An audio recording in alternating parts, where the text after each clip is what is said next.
Giới hạn của phụ nữ là gì? Giới hạn của một người phụ nữ không nằm ở sự chịu đựng, mà nằm ở khoảnh khắc cô ấy không muốn chịu đựng thêm nữa.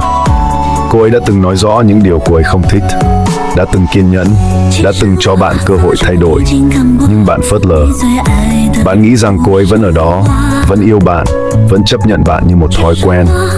Nhưng bạn quên mất một điều, giới hạn của phụ nữ không bùng nổ trong một khoảnh khắc. Nó tích tụ qua từng lần thất vọng. Hết lần này đến lần khác, cô ấy vẫn chờ mong một sự thay đổi. Nhưng khi chờ đợi trở thành vô nghĩa, khi sự tổn thương lặp lại quá nhiều, cô ấy sẽ không cãi vã, không trách móc, cũng chẳng còn cần phải giải thích. Đến một lúc nào đó, cô ấy sẽ biến mất. Cô ấy sẽ rời đi, nhẹ nhàng và dứt khoát.